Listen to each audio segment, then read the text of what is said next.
to candidates in elections, you know, as I said, we ran a hotline and have a hotline for candidates to raise concerns about cybersecurity.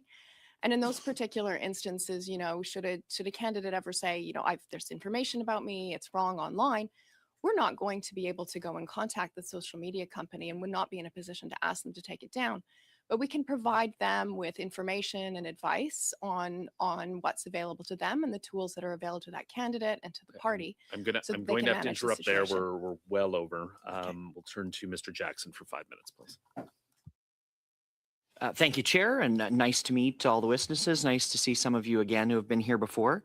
I'm just picking up on where Mr. Cooper left off. I think Canadians are quite concerned about this example of Don Valley North. It was shocking to me, frankly, and it's shocking to many of my constituents as a new member of Parliament that I talked to. So in what other constituencies were foreign interference activities detected during the 2025 election?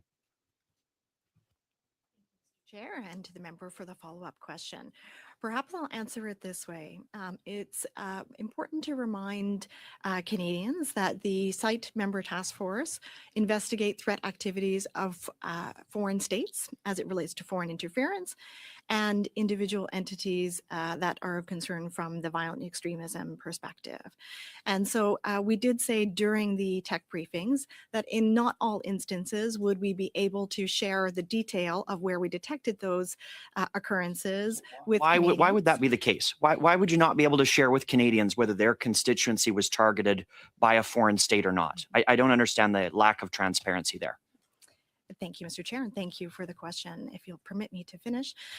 What we were trying to balance in terms of the instances where we did speak publicly, and we did so on 2 occasions out of the 5 appearances we had, were a number of concerns. One, we wanted to ensure that when we did speak publicly, we were not unduly amplifying the messages of foreign interference actors by contributing to the dialogue.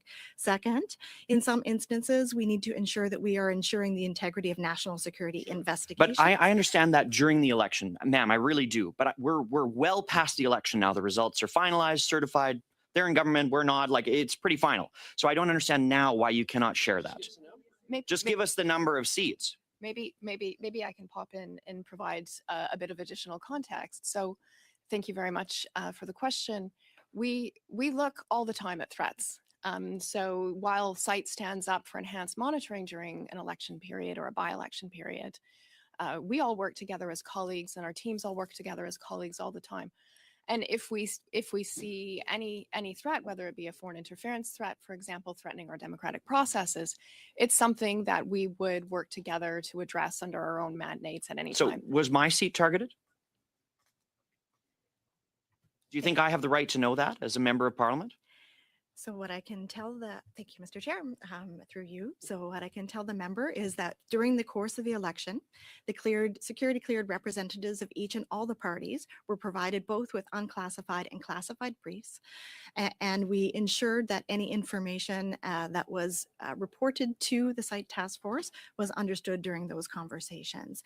And on the question of what is the impact, as my colleague said, post-election, as we have heard in testimony and our minister has also said, the Minister of Public Safety, foreign interference itself is a threat that is persistent and pervasive. And that was also a conclusion of Commissioner Hogue. And so as my colleague Bridget said, we do need to ensure that as we share information, necessary information to equip Canadians to be resilient against those threats, we are ensuring that we do not compromise. Okay, so I've got one more question. In terms of, Madame Drouin was here last week and testified at committee that countermeasures were deployed that disrupted or even neutralized attempts at foreign interference in certain constituencies. Will you tell us where those countermeasures were deployed? Thank you, Mr. Chair. I appreciate that I will frustrate the member with my answer, but it is important that we maintain as operational agencies the ability to protect our methodologies and our investigations that are an ongoing effort to ensure that Canadians are protected from the efforts of hostile states. And so I will not, for the reasons of protecting the integrity of those efforts, share the details of where we applied each and every instance of our interventions to protect Canadians during the election period. So thank you for that. Was very clear, actually. So I appreciate that answer. I just find it very concerning that countermeasures aside, you will not tell Canadians which constituencies were targeted.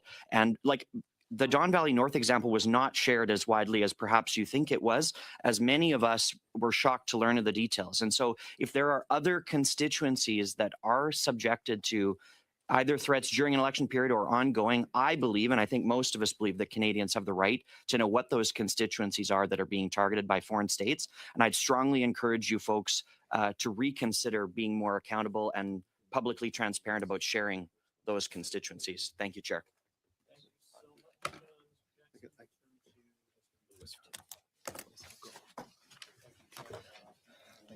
All of our witnesses for being here more than once, actually, and your extensive experience is on display here, both in intelligence operations and national security threats assessment. So I do want to appreciate your service to free and fair elections. Maybe I would start with, well, maybe Ms. Lloyd, and if you wanted to direct the questions. You mentioned in your opening statement during the 2025 general election, the site task force provided weekly briefings to the media about foreign interference. What feedback did you receive from those briefings, and what role does Canadian media have in helping to reach the Canadian public? Mr. Chair, thank you for the question from the member. In fact, we are very grateful for the media being along with us on that journey to be able to share the information, as I said earlier, both verbally, but also to point regularly and often to the tools that we were publishing and putting before Canadians during the course of the election. The purpose of doing so was to ensure that they had the tools they needed to navigate, in particular, the information ecosystem. And we received quite positive feedback, perhaps unusually from the media, in offering those briefings. I will also say that it was one of the elements that the security cleared members of each party commended us for doing, because it allowed a frequent engagement with Canadians, and also for campaigns on the ground who were supporting individual candidates to understand how things were shifting and for issues to be alert of, and to encourage reporting both from Canadians but also from members of the campaigns, including volunteers. Thank you. Ms. Walsh, you had started an answer before. Maybe I wanted to see if you can expand on it. What are some of the ways that Canadians themselves, when they're hearing this information, misinformation, disinformation, that they can contribute, they can learn, they can educate themselves? We're trying to reach out to Canadians themselves to help educate them. And it sounds like you've got a number of programs in place. Yeah, thank you very much, Mr. Chair, for the question. So absolutely. So we do a lot of work to understand the threats that exist online. What are those cyber threats that target Canadians and Canadian organizations? So one piece of that is looking at the threats that come to our democratic process. And so approximately a year ago, we did publish a report on the threats AI pose to cybersecurity. And part of that is really about being transparent and providing a mechanism to let Canadians know what those threats are. So the fact that cyber threat actors are able to automate what they do it at scale and do it faster and in a less expensive way, means the threats increase. The fact that we have generative AI that allows somebody to create deepfake images are things that have clear implications to our democratic process and the spreading of misinformation. So we publish that information and make it available so that Canadians are informed about their decision making, but it's not the only piece that we put out there. So, as mentioned previously, we have a campaign called the Get Cyber Safe campaign that's used to distribute and disseminate that information on social media. We have resources on mis and disinformation and other cyber threats, and things that anyone can do to implement to make themselves more resilient from a cybersecurity perspective. We're not the only ones, though. Our colleagues at the Privy Council office have the Democracy Toolkit. Our colleagues at CSIS at the service produce information about those threats.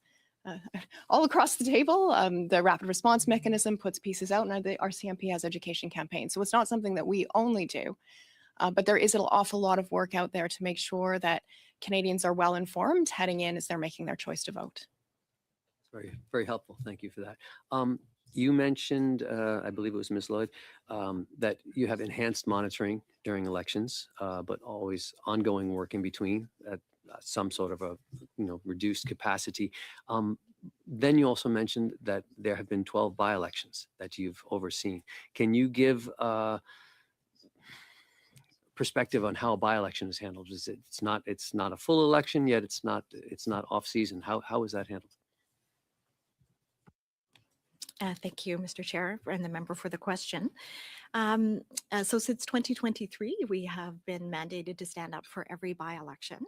I would say the difference that, a key difference to understand is that during a by-election, we're not in a caretaker period. That means the panel is not stood up to be able to receive the information from the site task force, and instead it is considered on the same tempo and to the same depth of consideration by a Deputy Ministerial Committee for Intelligence and Action. And it is that body that then responds to the task force members in terms of the actions they would like us to take on what we've observed. All of those by-elections are subject to the same transparency as the general election in terms of the fact that we do publish, and you can find on PCO's website for site, the after action reports for each of those 12 by-elections. And it makes clear where we saw or didn't see foreign interference. And to the member's point and to Ms. Walsh's comment, there are for certain threat actors a baseline of foreign interference threats, for example, that takes place all of the time.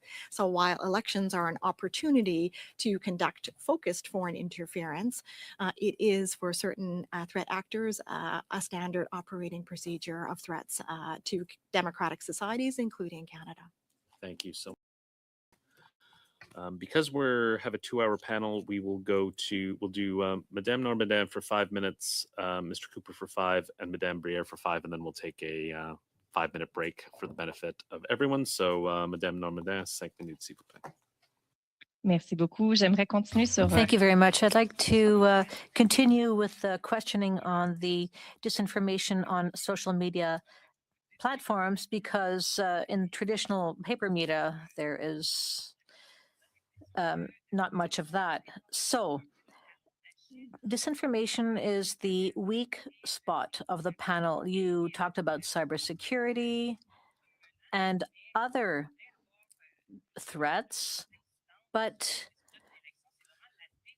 disinformation is really what affects the outcome of an election the most. And I feel you don't have any measures in place to counter disinformation and to stop the broadcasting of bad information, wrong information, information which is biased, and there's no means to get social media platforms to remove that disinformation. We asked for examples of cybersecurity threats, but can you give us examples of disinformation? Thank you very much for the question, Mr. Chair and members of the committee. To set the scene, if you will, we talk about the manipulation of information which goes beyond disinformation per se. It can include the amplification of bad information, wrong information. And it's not the work of the panel of our unit to determine what information is truthful or not.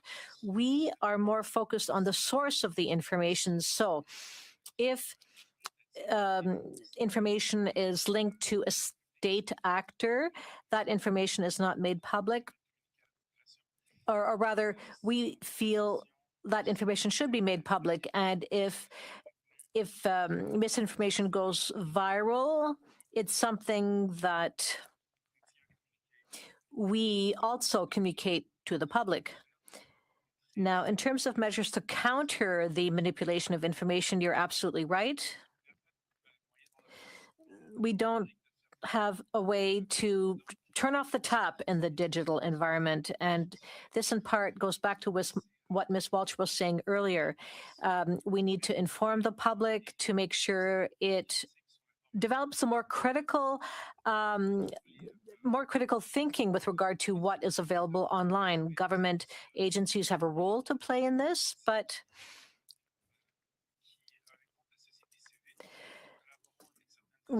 civil society also has a role to play. We work with stakeholders, partners in civil society to make the public more aware and to develop more critical thinking with regard to information available online. There are other measures which can also be taken.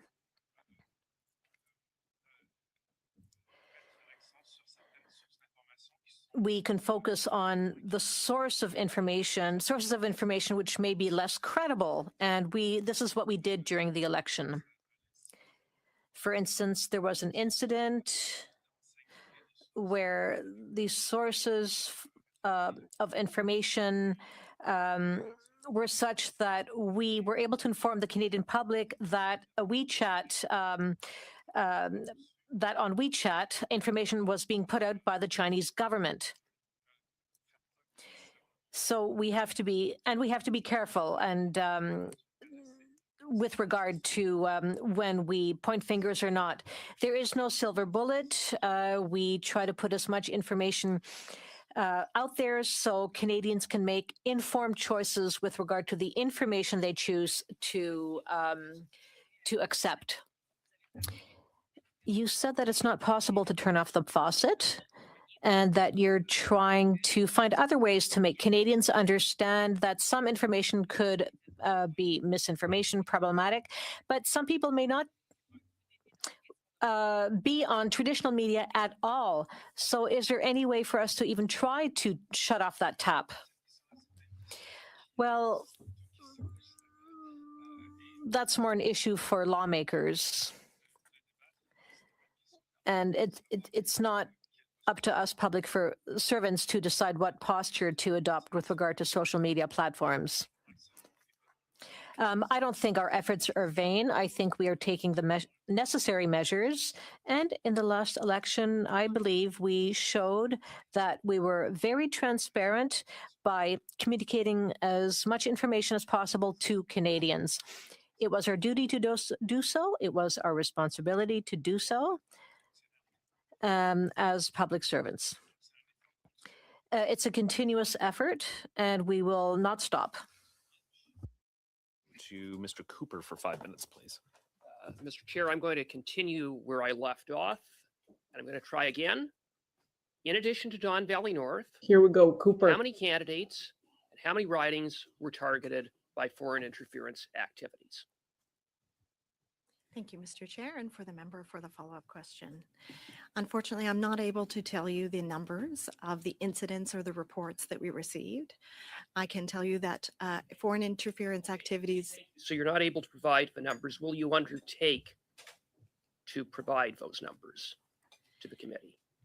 So, Mr. Chair, for reasons of privacy of the reporting and for national security reasons as it relates to the individual incidents, I can provide assurances to the member that in instances where we observed other incidences for which we cannot speak publicly, that those instances where it affected a riding or candidate were subject of conversations with the security cleared members of each party. And I would also mention to the committee that there is a classified version of our action report, and parliamentarians that sit on the National Security Committee, Intelligence Committee of Parliamentarians have access to that report as well. Well, thank you for that. And based upon your answer, I think I'm able to discern that there were other candidates and other ridings targeted. I'm not asking you to disclose the particulars of where those ridings are,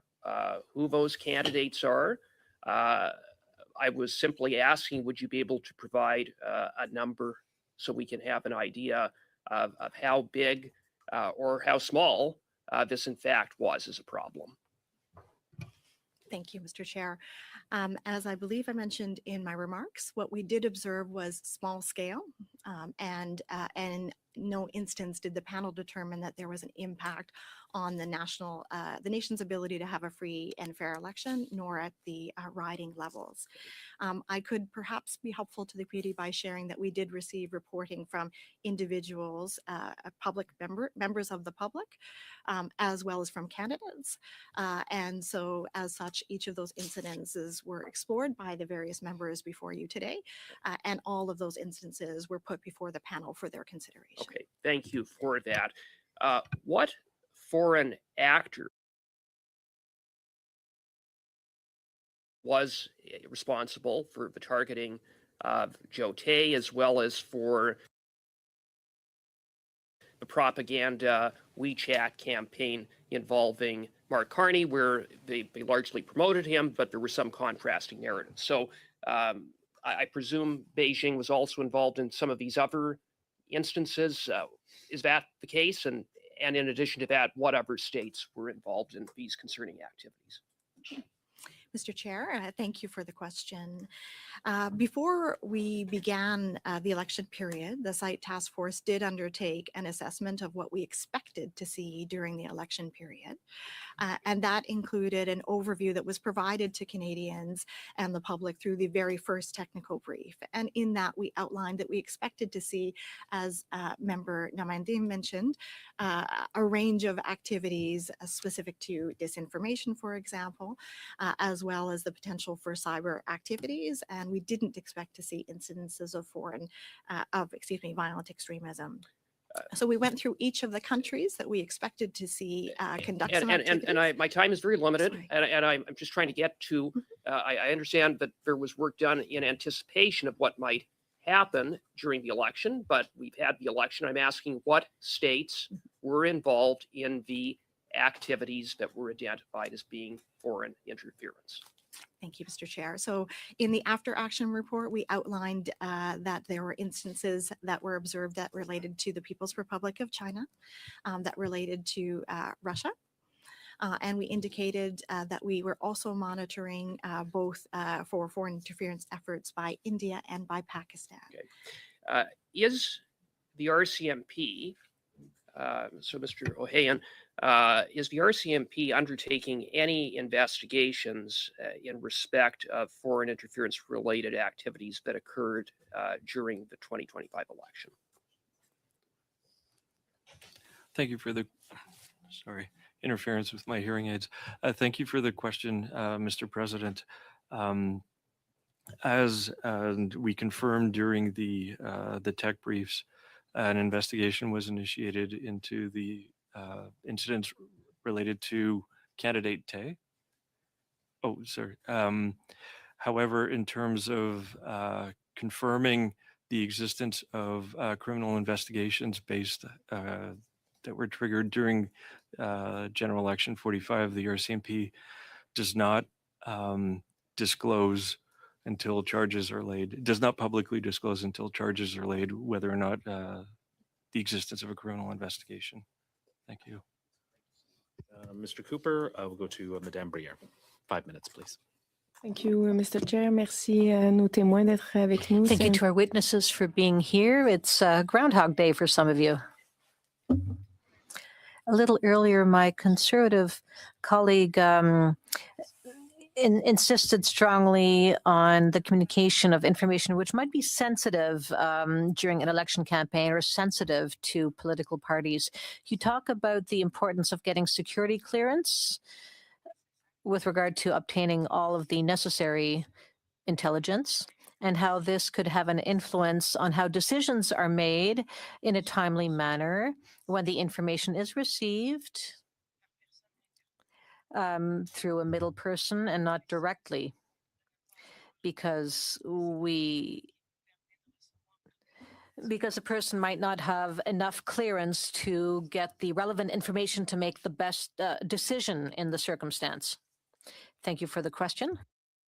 So what I'm happy to be able to share with the committee that we were successful in securing a level of 2 cleared candidates for each party to be able to share the relevant information.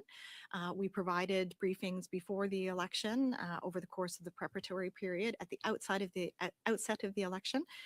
and during the election to those individuals. We also, though, ensured that we gave as much information as possible to each candidate and to each campaign.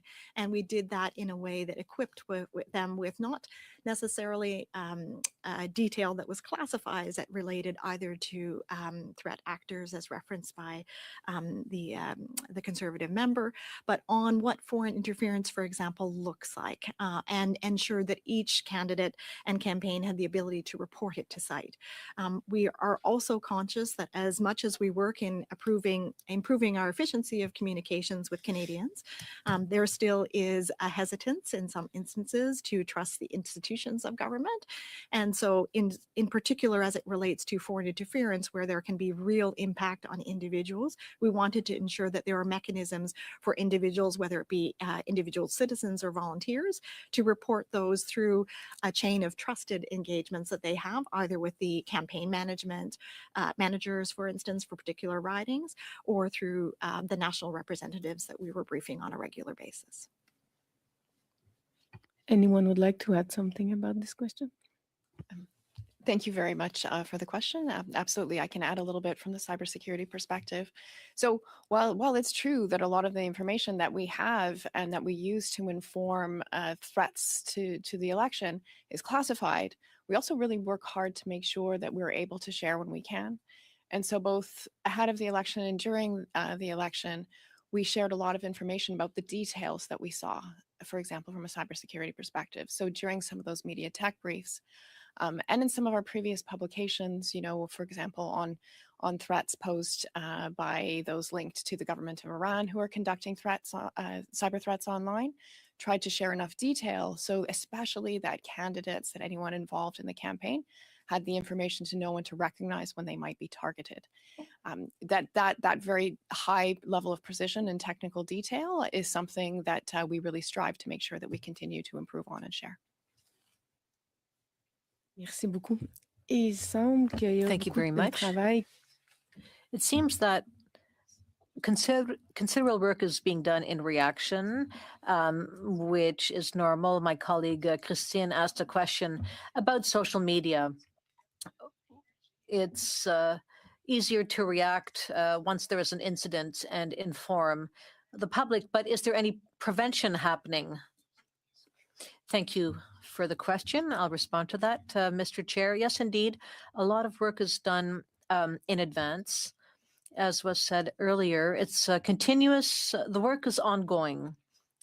We have access to databases and their narratives that we monitor on a daily basis with a team of analysts. So there is a posture which is taken before an election takes place. We will then establish parameters with regard to digital platforms. Many incidents are detected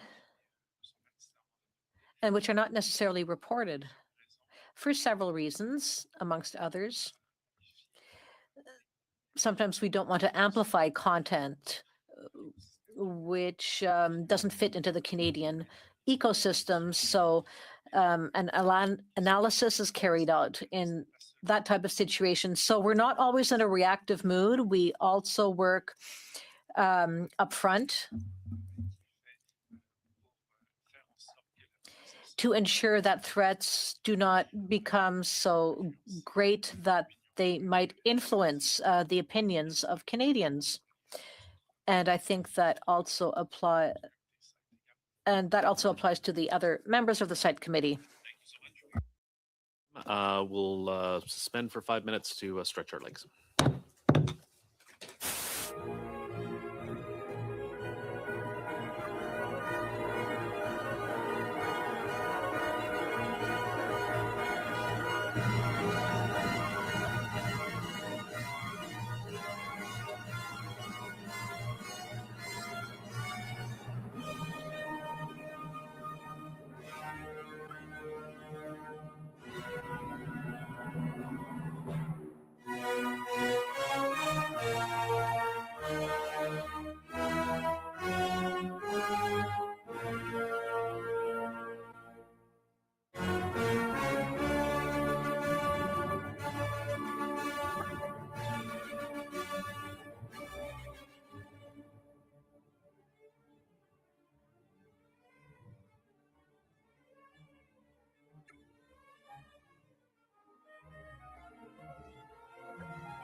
Mr. Chair. Thank you to the panelists for being here. I'm going to quote from your report on page 4. None of the incidents of foreign interference observed by the site task force during GE 45 were determined by the panel to have had an impact on Canada's ability to have free and fair elections. Close quote. And I think that you've reconfirmed that several times in your testimony earlier today. I'm going back to the report of Commissioner Hogue into foreign interference. And she stated that in her opinion, information manipulation by foreign actors, quote, poses the single biggest risk to our democracy. It is an existential threat, she said. So I think that you all appreciate that the public is alarmed by that, because our democratic processes are, of course, very important to us. We want to know that we have free and fair democratic elections. You say that we have, but yet it's an existential threat. So how do you connect those two? And if I could maybe just clarify really where I'm going with this question. You also state that your goal is that Canadians must have full confidence that their election is secure. So how do you connect all of that together? Alarm on the one side, but you're saying we're hoping that you're feeling secure about your election processes. Mr. Chair, thank you for the question. I would offer this to the member, and certainly we were grateful to have each department here had the opportunity to participate in the public inquiry on foreign interference. Again, the instances that we saw in this particular election did not meet the threshold, and we spoke where we could about the instances that we did see. One of the things we emphasized to Canadians as it relates to the security of their vote was to ensure that we on 2 occasions shared with Canadians during the tech briefings that their votes are secret and their votes are secure. And I believe the committee heard last week from the Commissioner of Elections, and we often pointed during the tech briefs to the measures that our colleagues at Election Canada's were undertaking to ensure that the activities of voting at the polling stations were undertaken securely. And we emphasized the nature as it relates to foreign interference, that foreign interference by hostile state actors is an attempt by a hostile state actor to influence a vote, and that the system of voting in Canada ensures that votes are secret and are secure. I understand that you all highly educated people who've dedicated the last number of years to exactly this topic are very well informed. Your meetings strive to maintain a high level of situational awareness throughout the election period. Another quote from your report. So you have a lot of high level meetings with very important people. How does that communicate to the public? And are you comfortable that it is being communicated, maybe for Ms. Walsh, right? Because you talked about Get Cyber Safe campaign. How effective has that campaign been? Yeah, so the Get Cyber Safe campaign is effective at reaching Canadians and making sure that the information that we have out there on advice on how to protect themselves, on navigating social media and mis and disinformation is reaching Canadians. That's one piece. How do you measure that? So measurement is a tricky one, but we certainly do put a lot of effort into making sure that we're making it very available and promoting it. But I think also it's not just that, it's also, you know, during the election campaign, all of the media briefs that we had were about sharing not just information about the threats that we see and pointing Canadians to where they can find advice to help protect themselves from those threats, but also in talking about the process that we use, the fact that we work together, that this is a very collaborative effort amongst these security organizations, so that we're providing a level of confidence that we are looking for those threats and we are advising and mitigating. Fair enough. Do you know that the message is coming through? Do you know that? This being an existential threat for Canadians. Thank you. I think that one of the things that we would look to evolve in the future is definitely meeting communities where they are. We started that with the last election in terms of ensuring that materials were available in multiple languages. Also, in the case of transnational repression cases that we did speak about publicly, we engaged our colleague, the National Foreign Interference Coordinator, who engaged with various community organizations across the country to understand the pulse, if you will, around those incidents. And this is is an area that I believe that we will endeavor as a national security community to do more of in the future. I'm going to have a little more specific question. Page 9 of Sorry, It's your an overtime. important- What's that? They're all very important questions, and we have plenty of time to ask more very important questions. We'll go to Madame Kayabaga, please. Thank you, Chair. Through you, Chair, if I could ask Madam Lloyd, without naming any classified details, how does the task force assess the relative threat posed by different foreign states across operating in Canada? And how do you assess the priority of that during an election period? Thank you, Mr. Chair. So the question is, how do we assess the threats and how do we assess the priority? So we bring together classified and unclassified information. We bring together, as Madame Walsh said, the insights and information from all of the organizations present here, but also inputs from the broader National Security community, excuse me. So for example, observers on the site task force also include the Commissioner of Elections and Public Safety Foreign Interference Coordinator. So it is really by accumulating the wealth of experience and insights of the community that we come to an assessment that is an evaluation of the information, the facts that we have before us. In terms of prioritizing, I can assure you that this community takes every instance of foreign interference extremely seriously, as we do any threats to the security and safety of candidates or campaigns. And so on your question of priority, it's not so much as prioritization as ensuring that we address all during an election period. Thank you for that. I think obviously in the last election, there were a lot of concerns around foreign interference. We have had the election commissioner come here and he's told us that our institutions are some of the safest around the world.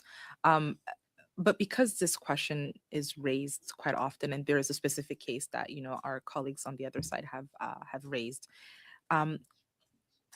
there could be an election at any time from here because we are in a minority parliament. And there's a lot of work that your task force is doing, but it's not palpable to the public. What kind of information can you share that would help someone, you know, in the riding of London West feel much safer about the next election that's could happen anytime from now? Thank you for the question, Mr. Chair. Perhaps I'll answer it in two ways. All of the information that we provided during the technical briefs is still available to all Canadians, but more importantly, all of the toolkits to protect democracy, to be cyber safe, to understand and navigate the social media environment of information and disinformation remain available to all Canadians. And we would look to amplify and increase that on an ongoing basis, and we do so as individual member departments. So in addition to the foreign interference and new document from the service, there is also a CSIS specific document that relates to threats to democratic institutions, similar to the report that Ms. Walsh emphasized. I would reiterate that a do better in the future would be to ensure that those publications are available even in more languages and that they are understood through engagement efforts with those Canadians and individual communities on an ongoing sustained basis during election, but also on an ongoing basis. So, Thank you. We know that extortions have impacted communities like communities in Surrey and Brampton and other places. And some of those extortions have been linked to foreign interference. Is there any work that you're doing around it to address or to even assess the impact of the linkage between foreign interference and the extortions that are happening between in the communities of Surrey and Brampton and other GTA areas where it's very ethnic groups related, and what's that linkage around foreign interference and extortions? Thank you for the question, Mr. Chair. What I would share with the committee is that it's a very complex world that we are facing in terms of navigating national security. So the CSIS director in his public speech in November of 2025 highlighted the overlap of the various tools that are available to hostile state actors to be able to perpetrate foreign interference. And we also are very conscious of the Venn diagram of the types of techniques that foreign actors will use. So in some instances, there may be overlap with the use of criminal proxy agents. There may also be use in the foreign interference space, and the CSIS has issued an alert about this for Canadians on use of private investigators to assist and enable transnational repression. Similarly, in the cyberspace, we are aware of the overlap between criminal entities that support various hostile states in undertaking those efforts. So while I won't speak to the specifics of any of ongoing RCMP or other police or jurisdiction efforts as it relates to extortion specifically, we can tell you that we do monitor the efforts of multiple states as it relates to their engagements of proxies, private sectors, or criminal organizations as part of what we look at in monitoring for threats to Canadians. Thank you so much. Madame Normandin, 2.5 minutes, please. Merci beaucoup. Thank you very much. I'll start with a preamble. We had a witness last November, Mr. Charles Burton, who spoke to us about the work he did with regard to WeChat and the very sophisticated aspect of that media platform and how it engages in mass manipulation. Other countries have, like India, have banned WeChat, and its influence was on a par as that of TikTok. And you said your job is not to ban these platforms. That's the job of lawmakers. But if we are to make informed decisions, we have to know what's happening on the ground, and you are our eyes on the ground. So based on your experience on the ground, up to what point is WeChat an important vector for misinformation? Thank you for the question, Mr. Chair. I might disappoint you with my answer because I can confirm that it's not our role to decide which platforms should be surveyed or which actions should be taken against such platforms. But what I can say is that publicly, we communicate with Canadians any incident which may have happened on WeChat during the elections and even before the elections. So our work is ongoing. And when we perceive an information threat, we communicate that threat to Canadians so they can make informed decisions. Now, should these platforms be monitored more closely? Well, that's not our decision. Our job is to communicate information on WeChat and on other platforms around election time. Yes, I understand that you cannot make the decision, but with regard to the number of attempts of misinformation, you see that on the ground, and was WeChat involved in that? Well, I can confirm that, yes, WeChat was part of that group. We kept an eye on because we had detected disinformation campaigns on WeChat. So when in our technical briefings, we also included information on other platforms. WeChat was one platform amongst many we monitored. And if information threats came up, they were communicated to Canadians. But I cannot say that we focused more specifically on one platform rather than on another. Mr. Van Popta for 5 minutes, please. Good, thank you. Thank you again.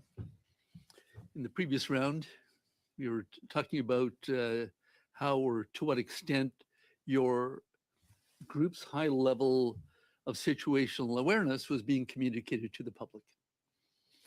And I was asking that line of questions in the context of the panel's refusal to answer earlier questions about whether specific targets or writings were being targeted. So at page 9 of your report, you state that the site task force, and I'm quoting, sent a comprehensive email to all candidates that included information from the site task force on tactics used by threat actors, personal cyber and security advice, and instructions on how to report incidents to the site task force, further empowering candidates to take proactive steps to secure their campaigns, close quote. I don't remember getting that. I was a candidate. I checked with my campaign manager, who I will acknowledge has a higher level of situational awareness about these sorts of things that I did. I was out knocking on doors and pounding up signs throughout the riding. So did my campaign get an email like that? Why wouldn't I have known about that? Thank you, Mr. Chair. I can confirm to the member that that email was sent to all confirmed candidates based on a list shared with the site task force, through to Privy Council office specifically by Elections Canada, and that email was sent on April 11th, if that will help the member to locate it. And the description that you gave is accurate in terms of the information that we shared. And what we were trying to emphasize there was that it was clear for all candidates and campaigns the path by which they could communicate any instances that were observed by the campaign teams and by the volunteers and the candidates themselves during the period of the election. Good. Okay, so I'll acknowledge that perhaps I was a bit negligent in not reading all the emails that came to my campaign email, but my campaign manager asserts that he did not receive it. Now, maybe he did, and maybe he also just glanced over it, and in which case he and I will have a little follow-up conversation about this. But just the fact that I didn't know about that email and about this service even being available makes me really, really wonder how effective your site task force has been with communicating with the public when your goal is to ensure that the public has a high degree of confidence in our electoral system. Thank you for the question. I'll answer it perhaps also with point of interest to your colleague, Madame Normandin. One of the things that we're aware of is that public opinion reporting that will come out later this year actually demonstrates that national security issues are most informed are most received, where they go to get their information, by Canadians via television, newspapers, and the internet. And social media actually falls below that list in terms of where people go to receive national security information. I would add for the member that in addition to the email that we sent, we did an unclassified brief that went over all of the information that was shared by in that email to all campaigns. And so the opportunity for each and every candidate's campaign to be represented at that briefing was also put out to increase the chances that the candidates would understand the information that we were putting to help them maintain the integrity and security of their efforts. Now, in your earlier testimony, or perhaps lack thereof, you didn't want to answer questions about whether specific targets or ridings were being targeted with foreign interference. But could you answer this question? If there was a riding or a campaign in a specific riding that was being targeted, did you reach out to that campaign specifically? Thank you. So the process for ensuring that campaigns were informed when there was an instance that either met the threshold that we were going to speak about publicly, or where we had the ability through a cleared campaign, a cleared party member to share that information, was to do it through the cleared members, because in some instances we were sharing classified information that we could not speak about publicly. And so I'm talking with the specific candidate whose campaign was being, the fairness of whose campaign was being threatened by foreign interference, which is an existential threat to our democratic systems. So thank you, Mr. Chair. So in every instance where we could share that information, where we felt that it was important for Canadians, including Canadians in ridings all across the country, to be aware of an instance of foreign interference, the panel made the determination about whether they would direct the site task force to speak about it during the tech briefings. In other instances, we offered classified and unclassified briefings on a regular basis during the campaign to those clear cleared party members to pass along information, which was up to those campaigns, national campaigns, to manage the impact of those that information sharing. Thank you so much.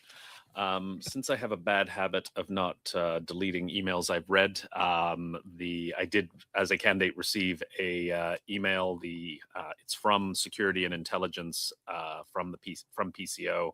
The reline is ensuring the security of candidates in the 45th Canadian general election, with attachments from SITE and the RCMP. We'll go to Mr. Lewis for 5 minutes, please. Thank you, Chair, and thank you for your continued testimony. My conservative colleagues are bringing up some issues with possibly receiving communications, but it's also public knowledge that their party leader has refused to get security clearance. And I know they enjoy the yes or no questions. I just wanted to ask a simple one. This would be a yes or no, Ms. Lloyd. A political party leader without security clearance cannot directly receive classified intelligence or operational detail. Is that correct? Thank you for the question. Whether or not an individual has a security clearance is protected by privacy implications. It is correct. Okay, we're going to pause this and we're going to pull up because he's already explained this. He's already explained this, and we're going to pull it up. I don't care.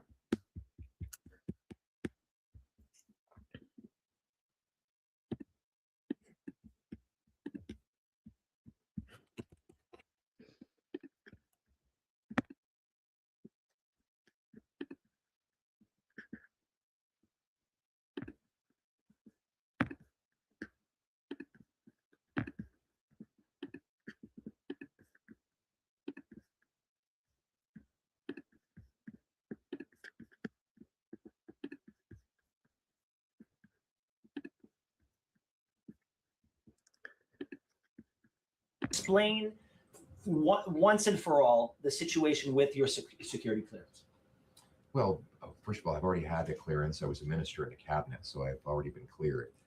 Secondly, what the Liberals have been trying to get me to do is sign an oath of secrecy so that I can't speak publicly about foreign interference without their permission, to get locked in to an oath of confidentiality, so that when an issue of foreign interference comes up, I have to risk criminal prosecution if I say something the government considers that it has briefed me on, even if I might have said it anyway. Explain once and for all the situation.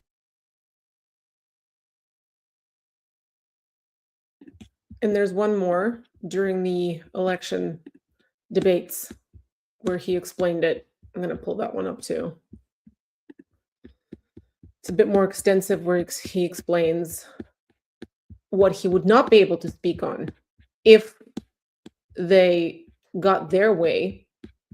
And here it is.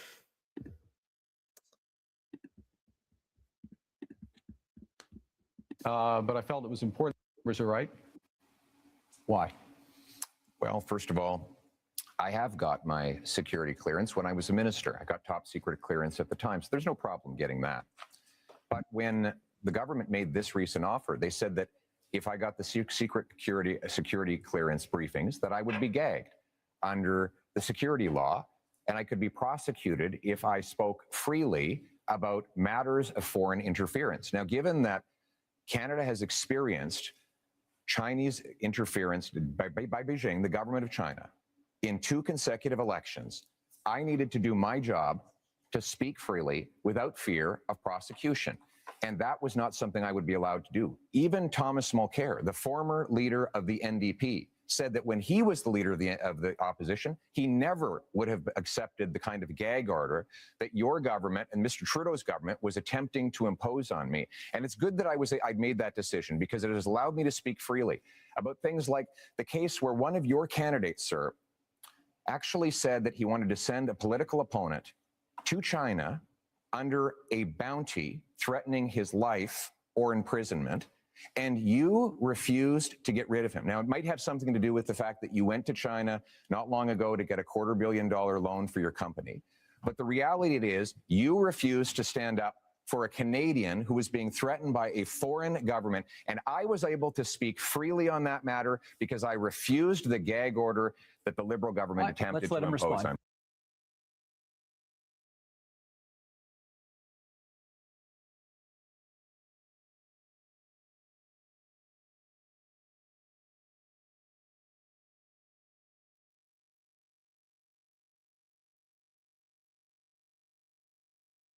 Correct that we can only give classified information to those that are authorized to receive it. And as I mentioned earlier, all parties had cleared representatives for us to be able to do that. Thank you. Cleared representative seems to be an extra step, and I will be looking here to make sure that we're maintaining, the integrity of elections. So I guess my concern would be how a political leader can make a timely, responsible decision during election period when things change fast, if they're getting filtered or secondhand briefings rather than direct access to classified threat information. But I'll leave that as is. The site task force is also monitoring against malicious uses of artificial intelligence by hostile actors. That threat is changing rapidly. How are your responses changing as quickly? Maybe Ms. Walsh can answer that question because it's a bit of a cat and mouse game. Thank you very much, Mr. Chair, for the question. Yeah, so we certainly do see changes in the way that artificial intelligence is being used online. In our day-to-day lives, we've seen how much easier it is in the past year or two to use artificial intelligence. And so we see the same thing happening with the threat actors who use it in their malicious activities. To monitor that, we look globally at how it's being used online.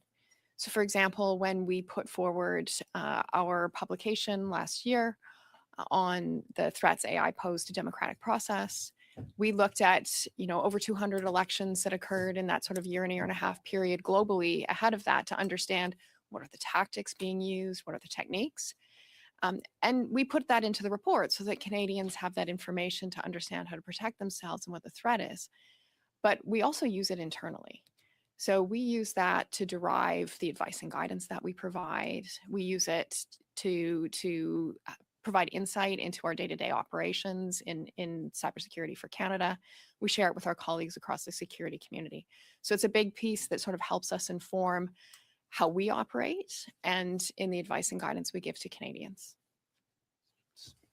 My follow-up question, you've already answered already. So you are looking at other countries, trying to learn from that in what I would call off-season.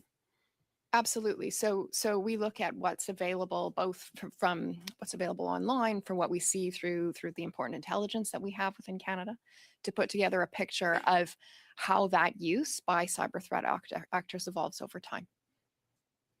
Thank you. Mr. Ohanian, we wanted to get you in on the conversation. Hadn't had a chance yet as the member from the RCMP, Federal Policing Security Intelligence and International Policing Security and Intelligence Threats to Elections Task Force. So thank you. My question to you was, how does the RCMP determine when suspected election interference activity crosses from influence into criminal or coercive conduct, and then what steps are taken and what coordination happens? Oh, well, thank you for the question. In terms of what the thresholds are, those are determined depending on the piece of legislation that we're enforcing, whether it's the Criminal Code of Canada, the Security Offences Act. There are stipulations in there that are quite clear about when that threshold is crossed. What I can say is when the threshold is crossed, the RCMP will take the necessary actions to investigate to its fullest extent, whether it's a cyber threat or a physical threat, and in the course of whether this happens during a by-election or a general election, that will be shared with our site task force partners so that they have at least not visibility over the criminal investigation, but over the fact that an incident has occurred. Thank you so much.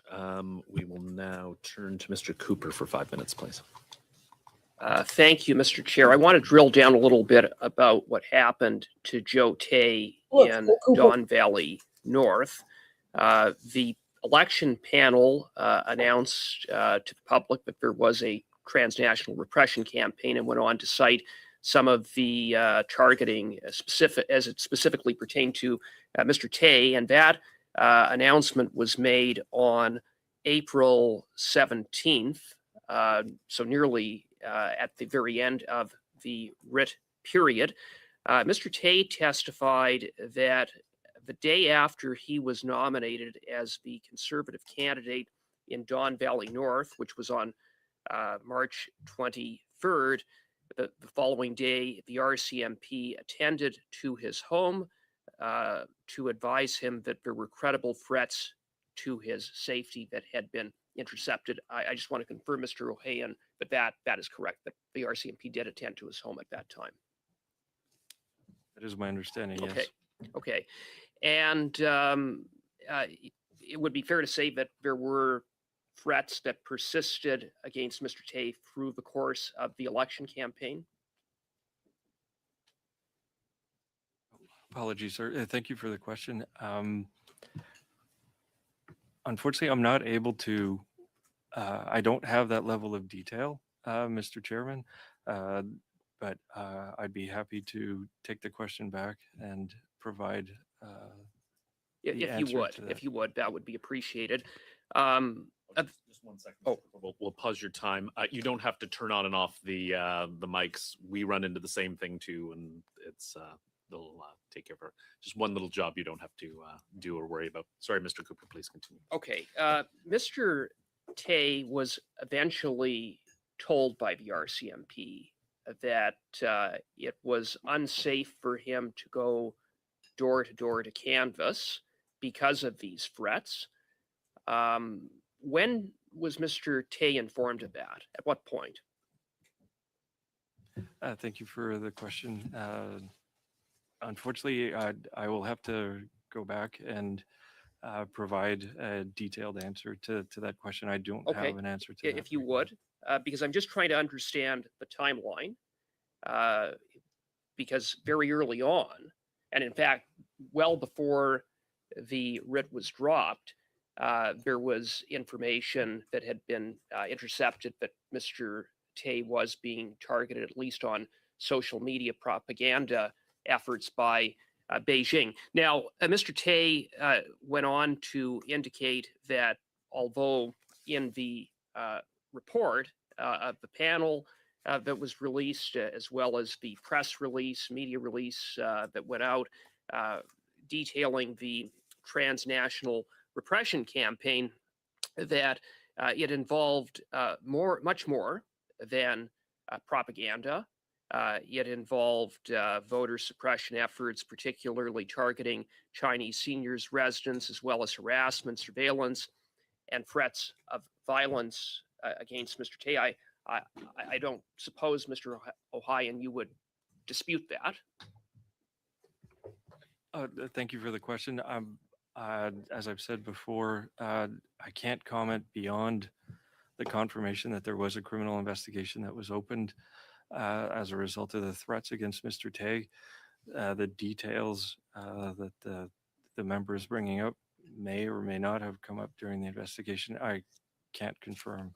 Okay, and since you can't confirm the details, but you're undertaking to provide some level of response to this committee with respect to those details to the degree that they can be disclosed, I would take it that whatever information the RCMP had, that was relayed to the panel.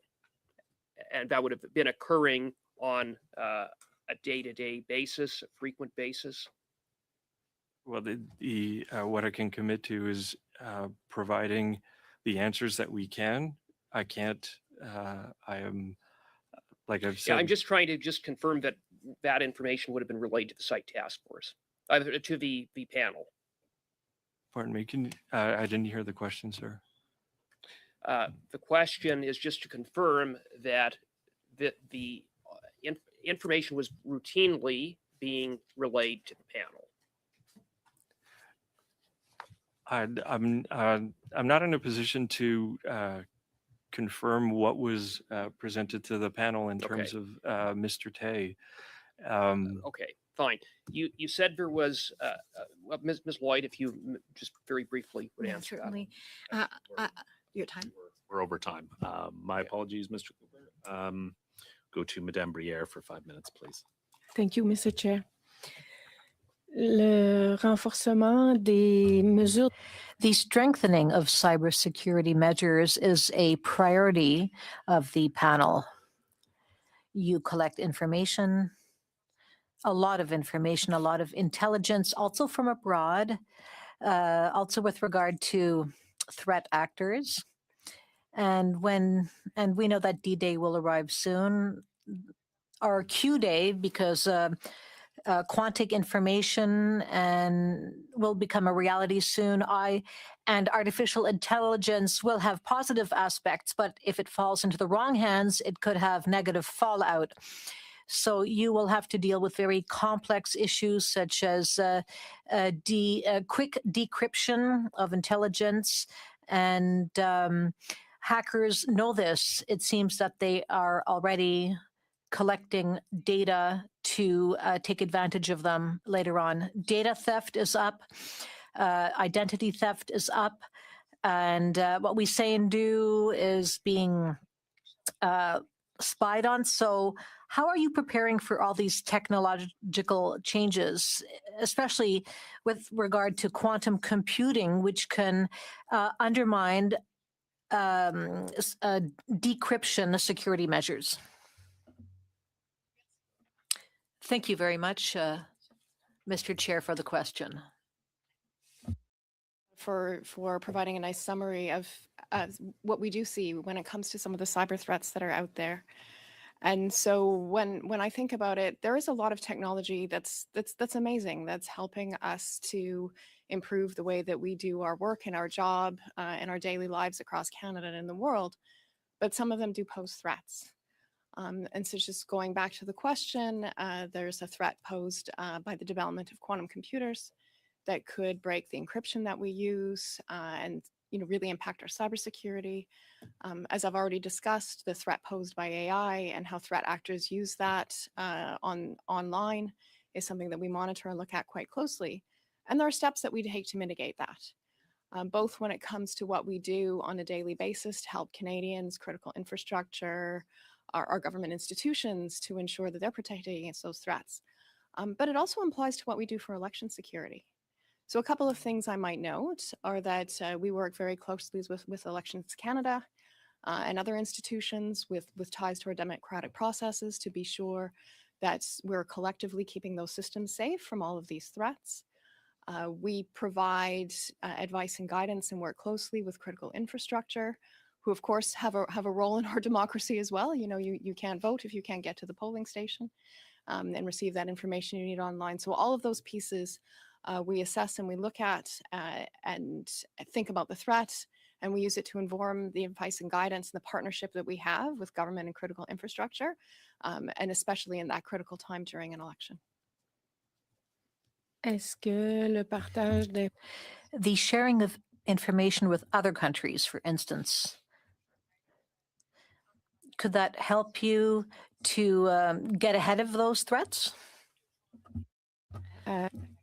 Always with regard to the issue. Yes, if I can follow up on that.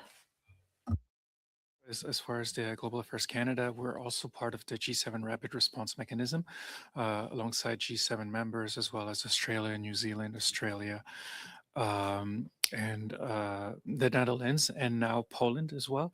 And we do share information in real time about these threats, and we feed on of each other in terms of building the procuring and building the tools that we need. As my colleague said, I think AI and quantum are the threats are very real, and they were outlined, but there are also tools that we can use to make sure that we are keeping up with the evolution of these threats as well. So there are threats, but there are also tools that we use and in collaboration with our partners.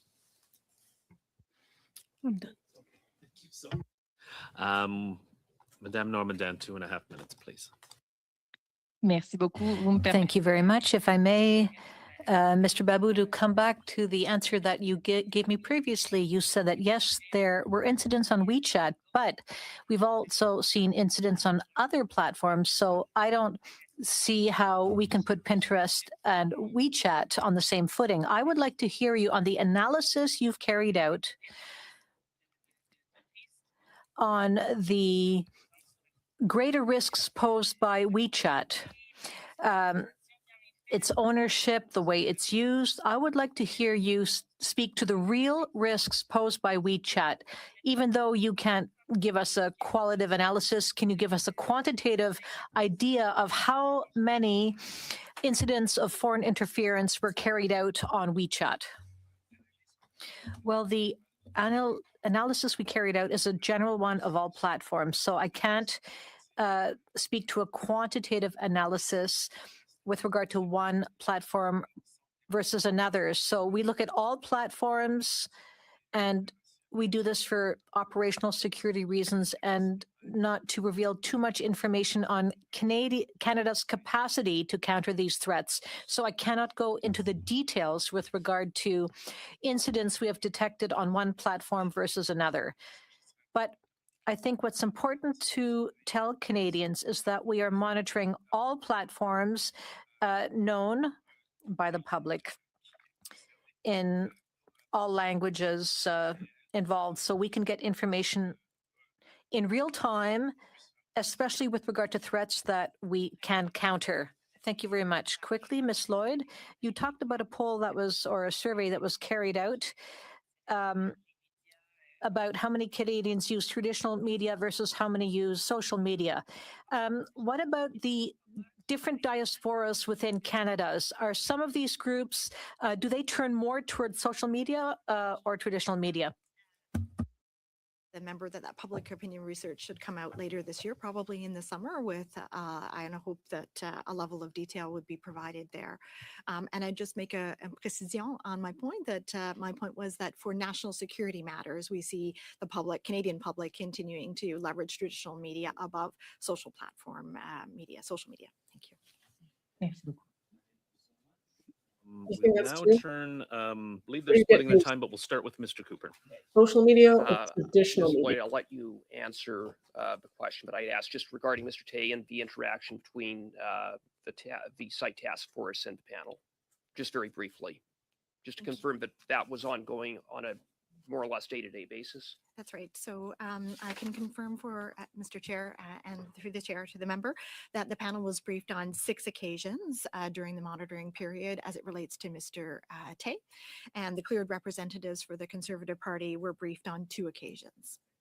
Thank you for that. Mr. Ohayon, you indicated that there was a criminal investigation that had been opened. Is that investigation ongoing? I can't provide any further detail besides confirming that a criminal investigation was opened. Okay, thank you for that. And lastly, before I turn it over to Mr. Jackson, it was indicated in the background around the situation in Don Valley North with respect to the propaganda campaign against Mr. Tay that engagement levels have been low with an increase at various points during the writ period. What were the number of interactions and views? What was the scope of engagement?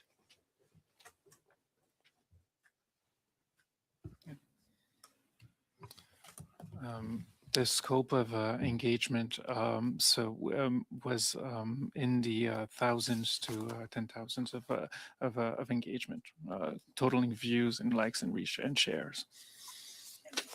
Yeah. Okay. Thank you for that. I'll turn it over to Mr. Jackson. Thank you, Mr. Cooper. Thank you, Chair. Just in retrospective, last year, Parliament passed a law getting rid of the first generation limit for Canadians living abroad. And so I'm just curious how your officials and your work as the task force are going to ensure that Canadians, which are now a greater number of Canadian citizens living abroad who have the right to vote, are protected from foreign interference in casting their ballots. Thank you, Mr. Chair. That's an excellent and interesting question. I am aware of the legislative changes that the member refers to, and I could offer that the reporting that we did have from individual citizens, to my knowledge, all originated from within Canada, and that would be certainly a takeaway that we could reflect on what we could do better in the next election. Thank you, the member, for the question and the input.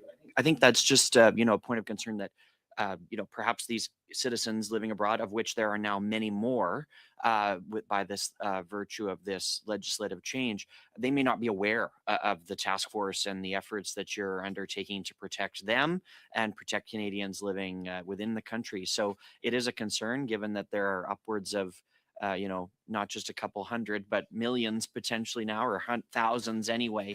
And so I just, I appreciate you undertaking that to protect them as well, because every vote counts and they get to choose which constituency, is their ballots going to be cast on based on where they last live, is how I understand it's going to be implemented. So it's quite complicated when you get multi-generations down. And so anyway, I don't know if anybody else has any additional thoughts on that, but I'm just quite concerned about the potential impacts of this. And perhaps that should have been thought of before the legislation was implemented, but we are where we are.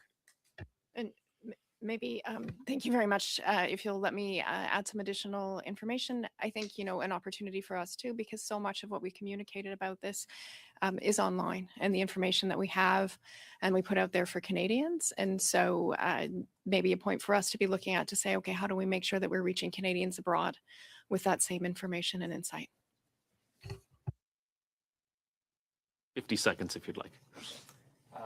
You don't have to take Well, I'll be very quick. I'm also just concerned about, I know I take your point about TV and being the main source of information. Coming from a younger, like a Gen Z perspective, like we don't pay for cable news subscriptions.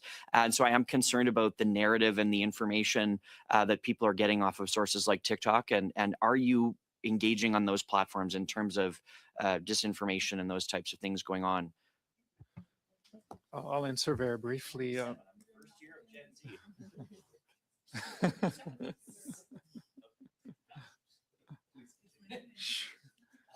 I would just confirm that, yes, we are active on these platforms in terms of providing information to Canadians directly where they consume it.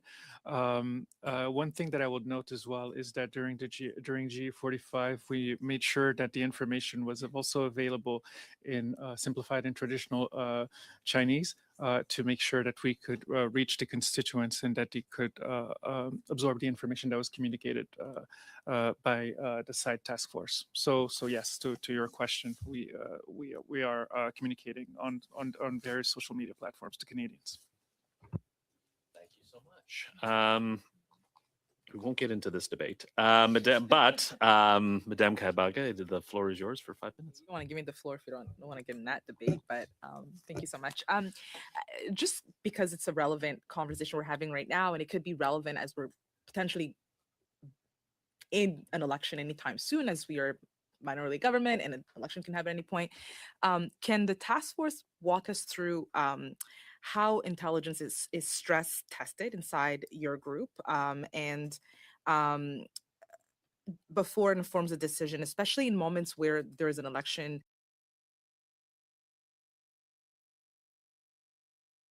So there we go.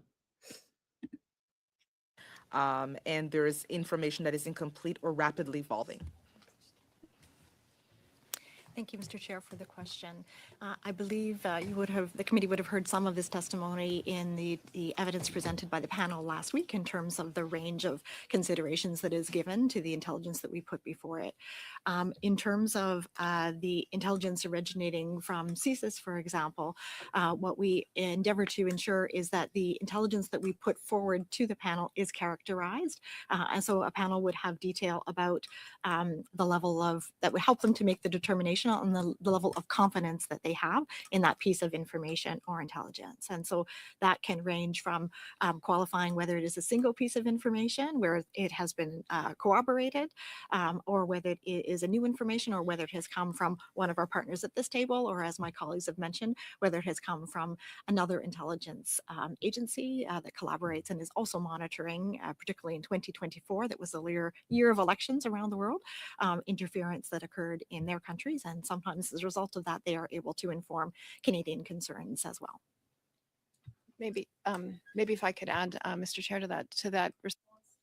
And so both our teams who worked very, very hard, as Ms. Lloyd said, to assess this information, to make sure that we were incorporating all of it and judging it, we also met very regularly at different levels.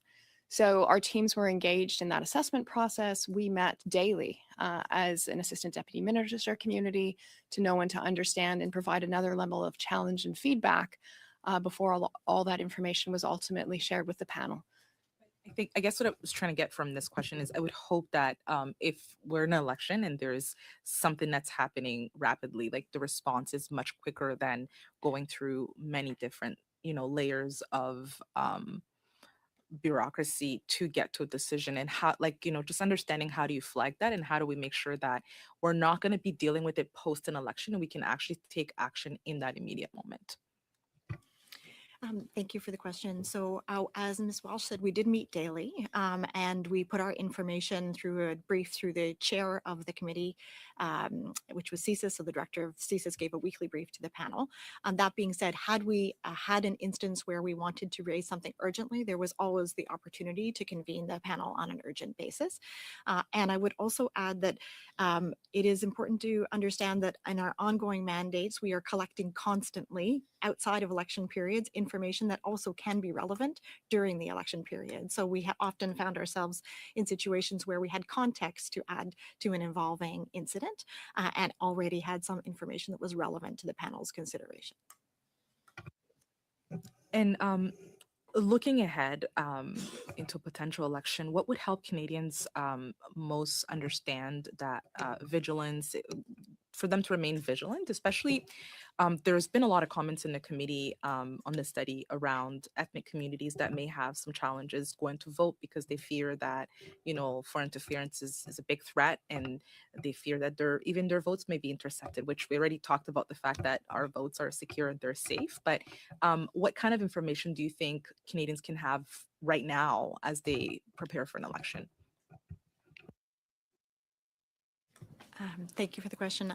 I hope that we've succeeded in communicating that the information and toolkits that we developed in advance of GE45 remain available online and are actively talked about as we all engage with communities, as well as the foreign interference coordinator from public safety engages with different communities to make sure that that level of awareness and those tools are used on an ongoing basis, particularly to combat some of the threats that my colleague, Mr. Babu, mentioned in terms of disinformation, which could occur on any issue, regardless of whether it's an election period. Sorry, I see Bridget wants to jump in, so I'm going to stop. Thanks very much for the question. So maybe what I'll add too is that we always look to see if there is something that we should be communicating, election or not, and in preparation if need be. So we typically put out our publication on threats to the democratic process every 2 years. Last winter, when we saw those threats from AI increasing, we went off cycle. So we went off cycle, we put it out there, we worked with the media to make sure it was distributed. We put it onto social media so that those, maybe from ZZ would pick it up, and we did all the things to promote and make sure it was out there. Thank you so much. Before we go, I have a couple of questions. I'm getting into a bad habit of asking questions at the end, but we've talked about security clearance, and I think for a lot of Canadians that really doesn't mean anything. I know I've been through the process, and I'm certain you've all been through the process. Could you just briefly explain, like, from the broad applications through interviews, like what physically happens when you apply for your security clearance? Thank you, Mr. Chair. May I clarify whether it is specific to members of Parliament that your question is asked? But that's my experience. But yes, specifically to members of parliament or perhaps people who, party members who have gone through this process. Okay. I'll take that as CSIS and not necessarily as site. So in an instance where a party wishes to have a member cleared for a security clearance, that is something that is done through sponsorship and approach of the Privy Council office. And that would be referred to the Canadian Security Intelligence Service as it relates to conducting our government screening processes. We apply that kind of lens to the security clearances that we and advice we give back. And so in the government employment space, that's called government security screening. And in the security clearances for members, we do a very similar process. So we use our authorities under the CSIS Act to be able to investigate and provide advice back to the sponsoring department. In this case, for members like yourselves, that sponsoring department is the Privy Council office. And as the chair mentioned, that can include interviews with you as individuals and also individuals around you. So you agree with me, it's a very lengthy, thick application that you have to go through? Certainly for my colleagues here at the table, it is in fact more lengthy than what you are subject to. Most of us have top secret enhanced clearances, which has a number of specific criteria under the government policy for security clearances. And a lengthy interview on the what is in the application is what is found by the process of going through that application. Is that correct? It can be a lengthy interview.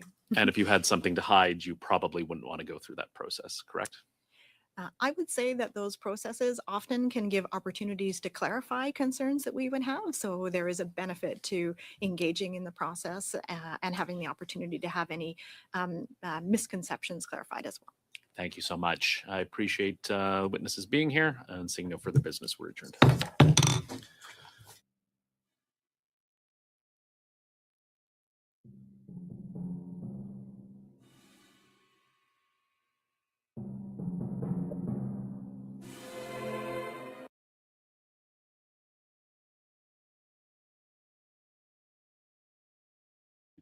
There you have it. I don't know if I should stream these more often. This was kind of fun watching together. Oh, that sounds so dorky. Watching committees. Okay, guys, I'll see you on the next one.